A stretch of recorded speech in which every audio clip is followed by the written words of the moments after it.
faz 5 meses.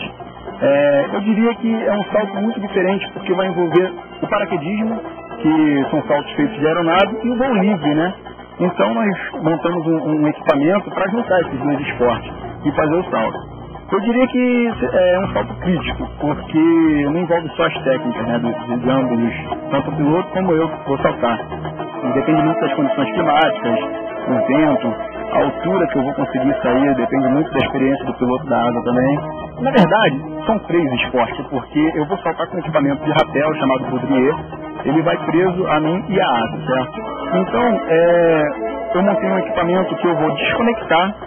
Ou seja, eu vou sair voando com a asa delta, quando chegar numa altura determinada, próximo a um local onde eu possa pousar com segurança, eu vou me desconectar da asa e cair no vazio para você abrir meu paraquedas. Eu e o Rodrigo, a gente está ensaiando já faz tempo para tudo dar certo. E eu tenho fé em Deus, entendeu? Que tudo vai dar certo, tudo vai ocorrer bem. Entendeu? Que se trata de um profissional como o Rodrigo, entendeu? Um rapaz experiente, entendeu? Que ama o esporte radical, então tem tudo a ver comigo também, eu amo o esporte radical. O salto vai se constituir com essa asa delta que ela aguenta o peso de uns 250 quilos, entendeu? Então o meu peso com o do Rodrigo não chega nem 200, né? Então é perfeito. Rodrigo, se você tem bastante sorte, o Papai do Céu com certeza ele ajuda quem voa. Com certeza, estou com ele aqui, está mais próximo de Deus. E pode acreditar, galera, é um esporte seguro, ambos os esportes, tanto voo livre como paraquedismo. Vocês podem curtir esse desafio maneiríssimo. Valeu, galera!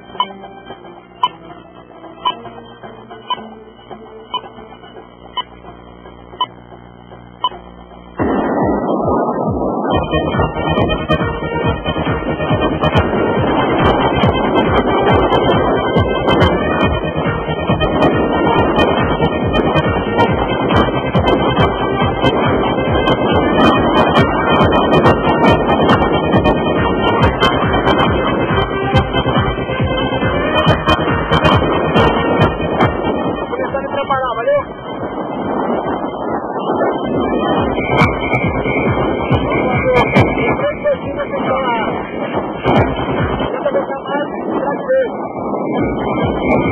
you.